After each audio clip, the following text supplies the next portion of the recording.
할렐루야. 우리 갈라디아서 개론 이후로 두 번째, 개관 이후로 두 번째의 말씀을 함께 나누도록 하겠습니다. 우리 앞에 뒤에 이렇게 인사하겠습니다. 다른 복음은 없습니다. 인사하겠습니다. 다른 복음은 없습니다. 네, 감사합니다. 갈라디아서는 사도 바울의 사도권과 갈라디아 교회에 스며든 유대인의 율법 사상을 배척하고 오직 복음으로 구원에 이를 수 있다는 바울의 변론을 담은 성경입니다. 특별히 우리가 바울 서신을 앞으로 계속 나누게 될 텐데, 바울 서신에서 가장 강조하는 것은 믿음과 구원입니다. 바울은 행함이 아닌 우리의 행위를 통해 우리가 구원에 이를 수 있는 것이 아니다라는 사실을 매우 강조합니다. 왜 그러냐면 당시에는 유대교 안에 율법이라는 것은 행함입니다. 우리가 지켜야 될 법이죠. 그것을 행함으로 그들은 의롭게 된다라고 믿어왔습니다.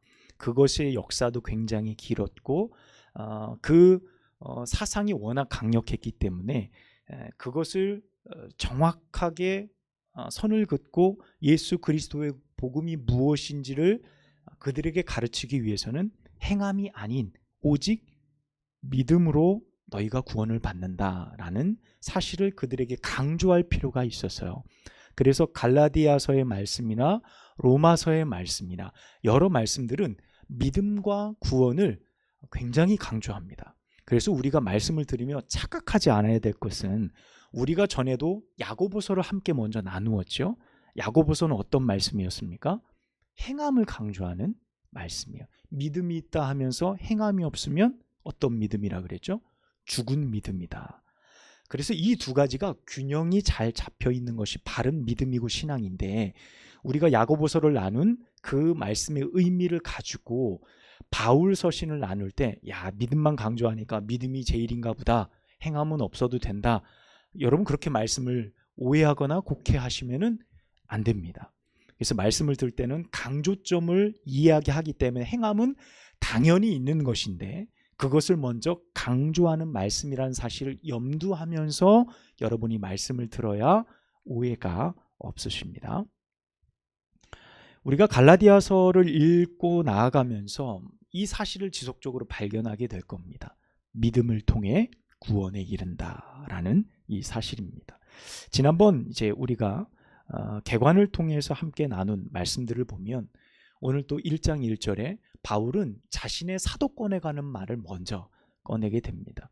이미 갈라디아 교회 안에 퍼져 있었던 유대교 사람들이 너희에게 복음을 전한 그 사람 있지, 그 바울이라는 인간 사도도 아니야 라고 말을 했을 때 그들이 굉장히 큰 충격을 받았고, 그 사도 바울이라고 일컬었던 사람이 사도가 아니라 라는 생각이 그들에게 파다하게 퍼졌을 때 그들의 신앙의 뿌리채 흔들리는 어려움을 겪게 됩니다. 그러니까 바울은 그래서 1장 1절에 내가 사도된 것은 예수 그리스도를 통해, 또한 그를 이 땅에 보내셔서 연약한 우리를 위해 죽이신 하나님 아버지로 인해 내가 사도가 됐다라는 사실을 이야기를 먼저 꺼내게 돼요. 오늘은 우리가 바울의 사도권에 관한 이야기를 나누려는 게 아니라, 그것은 이제 11절부터 이제 계속 사도권에 대한 이야기가 계속 나옵니다. 그래서 오늘은 우리가 나눌 6절부터 11절까지의 말씀인 갈라디아 교회에 침투해온 다른 복음에 관한 말씀을 우리가 먼저 나누려고 합니다. 바울 서신은 재밌는 이야기로 구성되어져 있지 않기 때문에 여러분 우리가 말씀을 집중해서 잘 들어야 되고 교리적인 말씀이 많습니다. 그렇기 때문에 우리의 신앙을 정립해가는 과정이에요. 틀을 놓는 과정이기 때문에 여러분이 집중해서 생각하시고 그렇게 말씀을 들을 때 더 유익할 줄로 믿습니다. 바울의 1차 전도여행을 통해 세워진 이 갈라디아 교회들은 거의 대부분 이방인들 중심의 교회였습니다. 그곳에서 복음을 처음 들었고 예수가 누구인지를 처음 들었고 이것이 구원에 이르는 길이라는 사실도 처음 들었던 그들이 열망하며 선택한 자신의 신앙의 삶이었어요. 그들은 순수하게 그 복음을 받아들였고 그들은 그 순수한 믿음을 통해 성령이 그 가운데 역사하는 기적도 경험하게 되어졌습니다. 자, 그렇게 바울의 1, 2, 3차 사역이 거의 마감될 무렵쯤에 이 갈라디아 교회에 매우 좋지 않은 소식들이 막 전해져 오게 됩니다. 우리가 잘 알듯이 유대에서 그 갈라디아 땅으로 소아시아 땅으로 건너온 유대인들이 갈라디아 교회의 침투에 들어오며 다른 복음을 전함을 통해 갈라디아에 큰 혼란이 일어나게 됩니다. 그 첫 번째가 사도권에 관한 문제였고 두 번째는 다른 복음에 관한 문제였습니다. 바울이 이 다른 복음에 관해서 얼마나 강력하게 이야기하냐면 너희에게 내가 전한 다른 복음을 전하는 자가 있으면 저주를 받을지니라 라고 말할 정도로 그가 혹여 천사라 할지라도 저주를 받을지어다 라고 말할 만큼 바울은 굉장하게 강경하게 이 사실을 대하고 있는 것을 보게 되어집니다. 여러분 6절이 지금 갈라디아 교회의 상황을 단편적으로 우리 가운데 보여주는 말씀이에요. 우리 6절 말씀 함께 보겠습니다. 시작. 그리스도의 은혜를 너희를 부르신 이를 이같이 속히 떠나 다른 복음을 따르는 것을 내가 이상하게 여기노라. 아멘. 자, 뭐라 그럽니까? 예수 그리스도의 복음을 너희가 그렇게 기쁘게 받아들였었는데 너희가 그 복음을 어떻게 떠났다고요? 속히 떠났다는 거예요. 너희가 그렇게 행복하게 그 복음을 기쁘게 받아들여서 교회 공동체를 세웠는데 너희가 그 복음을 속히 떠난 것을 내가 도저히 이해할 수 없다는 거예요. 내가 이 사실을 이상하게 여기노라.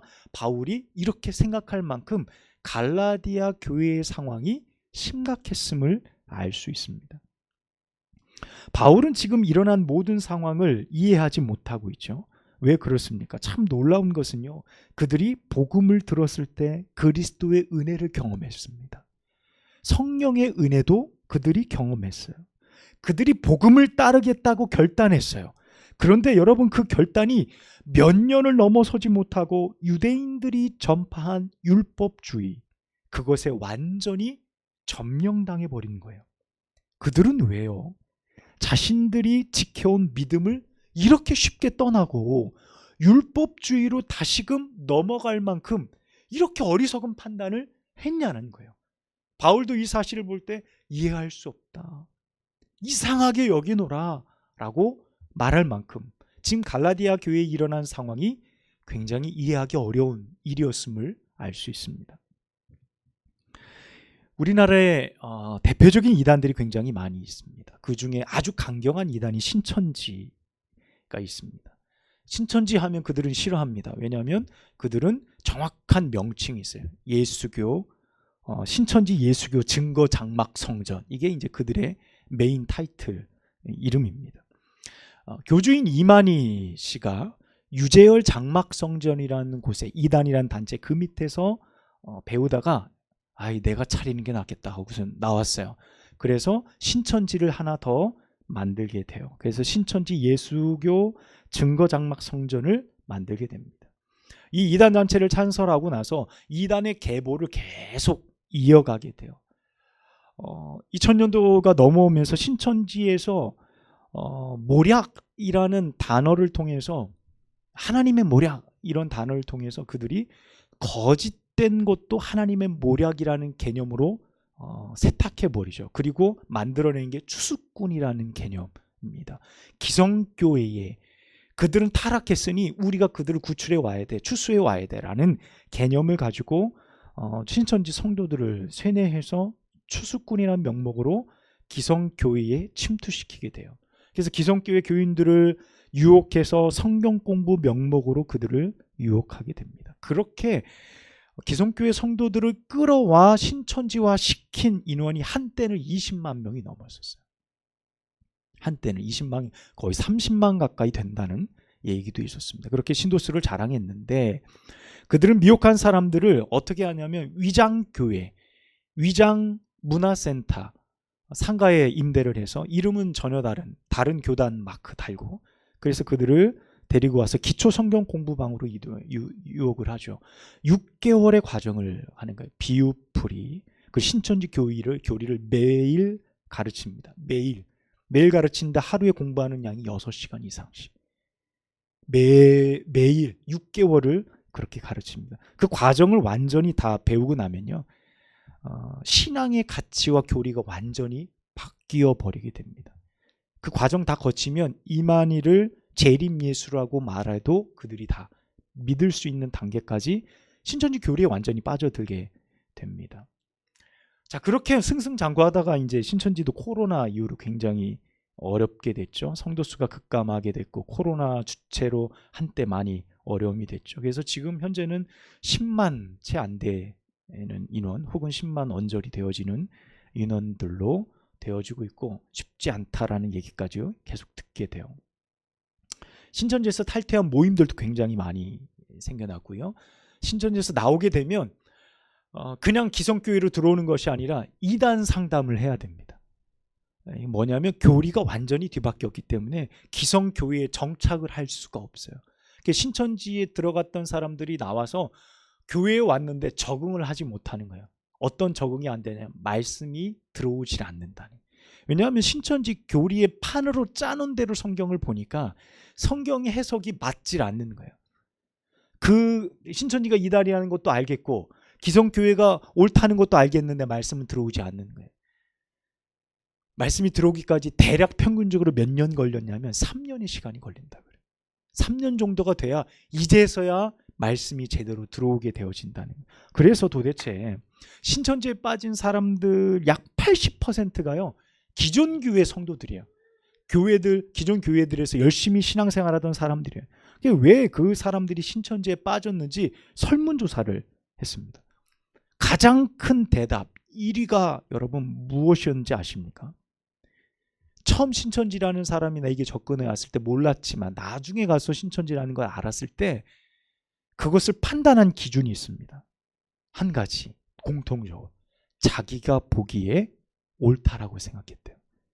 내가 보기에 그 말씀이 맞다라고 생각했다는 겁니다.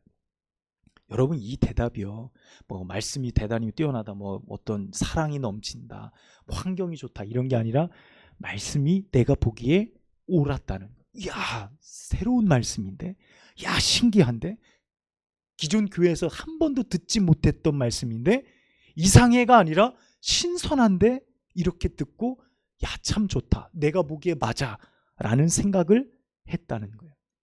여러분 이 대답이요 어떻게 보면 매우 황당한 대답일 수 있어요. 실제적으로 자신이 볼 때 신천지가 주장하는 복음이 진짜 복음 같다라고 판단했다는 거예요. 진짜를 내가 이제 만났다라는 생각을 갖게 했다는 거예요.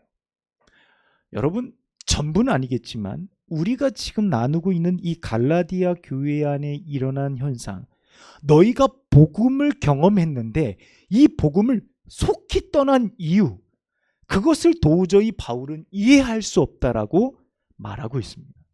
여러분 이 모습이 이 시대의 이단의 문제에 관한 것과 매우 흡사하고 매우 닮아 있다는 생각을 하게 한다는 거예요. 갈라디아 교회 성도들이 유대인들이 전한 율법, 그리고 율법을 지키는 일들과 할례를 받는 것, 또 그것을 통해 행위 구원에 관한 내용들을 사도 바울에게는요 한마디도 들은 적이 없어요. 바울이 율법을 믿어야 되고 율법을 지켜야지 너희에게 구원이 있고 너희가 아브라함의 자손이 된다라는 가르침을 전해준 바가 없습니다. 자, 그렇다고 한다면 그들이 믿음을 가지고 있는 상태, 그들이 온전한 복음을 가지고 있는 상태에서 누군가가 그들의 교회 가운데 들어와서 엉뚱한 얘기를 한다라고 할 때에 여러분 그것을 어떻게 받아들여야 돼요? 그 가르침을 반감을 가져야 되겠죠. 이상하네, 내가 아는 것과 다르네, 그 사상을 배척해야 되겠죠. 여러분 그게 논리적이지 않습니까? 그게 합당하잖아요. 그런데 바울이 보기에도 그렇지 않고 그것을 덥석 붙들었다는 거예요. 내가 너희에게 전해준 복음, 너희가 그 복음을 가지고 몇 년의 신앙생활을 해왔는데 잠깐 들어온 그 복음, 다른 이상한 복음을 너희가 덥석 붙들고 따랐다는 이 사실이 나는 도대체 이해가 되지 않는다라는 바울의 말, 입니다. 여러분 도대체요, 이게 어떻게 가능한 일일까? 저는 이 질문이 과거 초대교회 시대나요, 갈라디아 교회나 성도들뿐만 아니라 이 시대에도 우리의 신앙의 여정 가운데 동일하게 일어나고 있다라고 말할 수밖에 없습니다. 여러분, 이단은 아닐지라도요, 신년이 되고 새로운 이제 해가 넘어가면 이 교회에 저 교회에 떠돌아다니는 사람이 얼마나 많은지 몰라요. 내가 그 교회 말씀이 잘 들리지 않는 거예요. 또한 복음을 자신이 원하는 방식대로 재해석하고 그것이 진정한 복음이라고 믿는 사람들도 얼마나 많은지 모릅니다.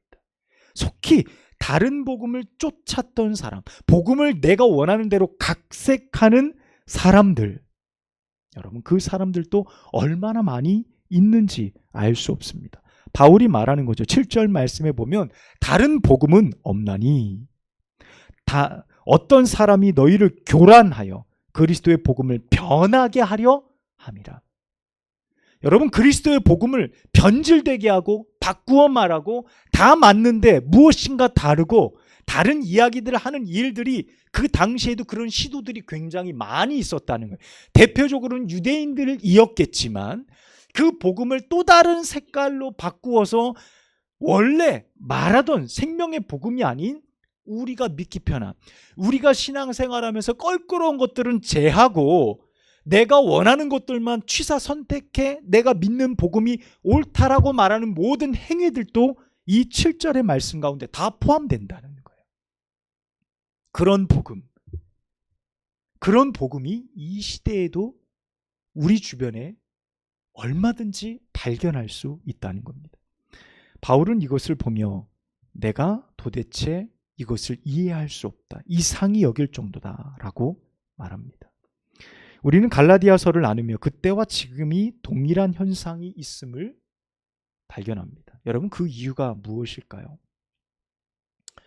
우리가 예수를 믿고 구원의 길에 설 수 있었던 것은 여러분 전적으로 하나님의 은혜인 줄 믿습니다. 하나님께서 우리에게 주신 은혜예요. 성경은 그것을 뭐라고 표현하죠? 선물입니다 라고 표현해요. 구원의 은혜는 전적으로 하나님의 선물입니다. 하나님의 영역에서 우리에게 거저 주신 선물이다라고 말씀합니다. 그래서 모든 그리스도인들이 그 사실을 알면 우리의 믿음의 여정 속엔 무엇이 남아있게 되냐면 감사가 남아있게 되어져. 우리가 이 복음이 하나님이 내게 전적으로 100% 내게 주신 은혜고 내가 한 것이 아무것도 없다는 사실을 발견하는 여정 속에서는 감사밖에 없어요. 우리는 그 감사를 발견하며 신앙의 삶을 살아가는 겁니다. 그것에 무엇이든지 더하거나 뺄 수도 없는 완전한 복음을 우리 가운데 이처럼 주셨기 때문이에요. 하지만 여러분요, 우리가 신앙생활을 하고 신앙의 여정이 길어지고 예배가 익숙해지고 기도가 익숙해지고 우리의 신앙이 무료해지고 감사가 줄어들기 시작하면 우리의 영혼이 점점점 혼란스러운 것들로 채워지기 시작합니다. 꼭 갈라디아 교회 성도들처럼 어떤 겁니까? 내가 복음을 선택할 수 있다는 거예요. 내가 복음을 판단할 수 있다는 거예요. 내가 보기에 이게 맞다, 이건 틀리다 라는 선택, 내가 복음을 각색할 수 있다라는 생각이 들어옵니다. 여러분, 곧 복음을 인간의 이성으로 판단해야 될 대상으로 만들기 시작할 때요, 여러분 그 자리를 대신할 만한 다른 사상들이 내 눈에 보여지기 시작합니다. 그것이 유대인들이 전한 율법이 되어지기도 하고요, 할례가 되어지기도 하고 율법에서 행하는 행위에 관한 것들일 수도 있습니다. 그래서 그들은 그렇게 말하죠. 어떻게 구원이 믿기만 해서 가능하냐 라는 말을 던지기 시작하는 겁니다. 구원이 이렇게 위대한데 어떻게 믿기만 해서 그것을 얻을 수 있겠느냐, 그 위대한 구원을 우리가 아무것도 안 하고 소유할 수 있다는 것이 가능한 것인가 라고 사람들이 질문을 던집니다. 이성을 동원하죠. 그래서 율법을 지키고 할례를 행하고 정결한 행위를 통해 구원은 주어진다라는 사실을 더 신뢰하기 시작하는 거예요.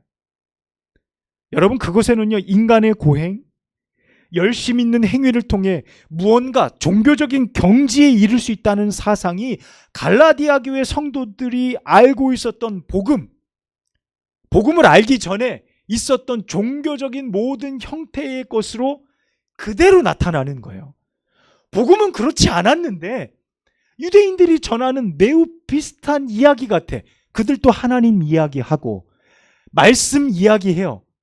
그런데 내가 예수님을 알지 못했던 그때의 다른 종교들에서 말하는 여러 가지 행위, 고행, 우리가 행할 수 있는 모든 것들을 유대교에서도 이야기해. 익숙한 거예요. 그러니 내가 가진 복음에 각색되어진 내용들이 그들 가운데 침투해 들어오기 시작해요. 그것을 아무렇지 않게 받아들이기 시작합니다. 보통 사람들에게 이것이 너무도 익숙하고 평범한 당시의 종교적 가르침이었어요. 유대인들이 전한 율법을 지키는 행위들에 관한 내용 말입니다. 여러분, 하지만 반대로 바울이 가르쳐준 복음은 어떤 거죠? 세상의 어떤 종교에서도요, 배울 수 있는 것이 없었어요. 세상의 가르침, 다른 종교 가운데 가르침 가운데 이런 내용이 전혀 존재하지 않았어요. 바울이 전한 것은 한 가지밖에 없었습니다. 그게 무엇이죠? 구원은 믿음으로 된다는 거예요. 세상의 그 어떤 종교에도 믿음만 가지고 구원받는다는 말을 하는 종교가 하나도 없는 거예요. 그러니 어떻습니까? 이것이 진짜인 것처럼 보여지지만 절대 다수는 어떤 거죠? 아니다. 행동해야지. 무엇인가 해야지. 노력해야지. 수고해야지. 라는 말들. 그것이 훨씬 더 다수였다는 거예요. 그래서 이 사실을 통해 두 가지 양태가 나타나게 됩니다. 하나는요, 이 구원이 너무도 크고 위대해서 인간이 어떤 행위로도 가질 수 없는 것이기 때문에 하나님께서 믿음을 통해 우리에게 선물을 주셨다라는 믿음이고요. 또 하나는 어떻게 구원이란 이 고귀한 것을 아무 대가 없이 받을 수 있느냐라는 물음이 던져진 거예요. 너무도 귀하게 우리가 스스로 행함으로 구원에 조금이나마 기여해야 되지 않겠는가라는 질문들이 일어나기 시작한 거예요. 여러분, 두 번째 생각은 어떤 겁니까? 결국 구원을 판단의 대상이 되도록 부추기게 했다는 거예요. 나의 의지적인 판단을 통해 내가 옳게 생각하는 이 구원을 내가 선택할 수도 있고, 구원의 과정에 있어서 내가 노력으로 참여하고, 내가 이 구원의 과정에서 구원에 이르기까지 내가 조금 더 노력하고 애써서 내가 구원에 함께 참여하고 이 구원을 이루어갈 수 있는 것에 내가 조금이나마 보탬을 줄 수 있다라는 판단입니다. 여러분, 이게 행위구원론이라는 것이죠. 진정한 구원은 바로 거기서부터 오는 거야 라고 판단하기 시작했다는 거예요. 여러분, 이런 자기중심적 사고, 꼭 우리가 아까 예화를 통해 나누었듯이 신천지에 빠진 사람들이 내가 보기에 맞아, 애쓰고 이렇게 힘쓰고 최선을 다할 때 구원이 내게 있을 거야, 14만 4천 하늘에서 목배인 자들과 이 땅에서 14만 4천 의로운 자들이 함께 신일 합의가 되어서 이 땅에서 영생불사할 거야 라는 이 교리가 그들 가운데 믿어지고, 그들이 믿는 교리가 되어지고, 그것이 구원이라고 믿는 사람들이 되어지는 거예요. 오직 구원은 믿음으로 말미암아 되어진다라는 이 사실은 조금의 타협의 여지도 없는 겁니다. 갈라디아 교회 성도들, 유대교에 입교하여 할례 받고 율법을 지키고 더 종교적이고 더 높은 차원의 신앙생활을 할 것이라고 생각했을지 몰라요. 그래서 유대교가 전한 그 일이 오히려 그 복음이 내게 맞아서 속히 그것을 떠나 그것을 붙들고 유대교에 입교하려 했는지도 모르겠습니다. 그들이 바라볼 때 유대교는 율법을 준수하고 절기도 지키고 할례를 받음으로 아브라함의 자손이 될 수도 있고, 내가 볼 땐 그동안에 내가 알아오던 종교적인 모습을 그대로 가지고 있으니 야, 이것이 맞지 않을까? 종교적 성취감, 종교적 우월성, 그것을 통해 내가 무엇인가를 이룰 수 있다라는 기여감. 여러분, 갈라디아 교회 성도들 마음을 흔들어 놓은 것들이 바로 이와 같은 것들이라는 거예요. 왜냐하면 그들이 유대인들의 주장과 바울의 주장을 놓고 비교해 본 거예요. 이미 복음이 있었으니까. 비교해 볼 때 율법도 할례도 아닌, 혈통도 아닌 오직 예수 그리스도를 통해 구원받는다는 당시의 이 바울의 복음은요, 매우 급진적이고요, 매우 혁명적인 교리와 같은 거였기 때문에 그들이 받아들일 때, 그 당시에 이런 복음을 가르치는 종교는 존재하지 않았거든요. 세상에 존재하지 않는 구원관, 바울이 전한 그 사실이 너무도 허무한 이야기, 지금 생각해보니 망상에 가까운 이야기가 아니었을까라고 그들은 생각했을지도 모른다는 거예요. 그래서 여러분, 그들은 이미 예수 믿기 전 익숙하게 받아들였던 종교적 행위, 속박과 고행을 통해 얻을 수 있다고 믿었던 구원의 길로 다시 돌아선 거예요. 인간의 방법으로 다시 돌아서게 된 겁니다. 바울이 말하는 것처럼 속히 돌아가게 된 겁니다. 사랑하는 여러분, 오늘 우리는 갈라디아 교회에 일어난 첫 번째 사건을 마주하고 있습니다. 하나님 아버지께서 예수 그리스도를 통해 우리에게 주신 구원은 값없이 주신 은혜의 선물인 줄로 믿습니다.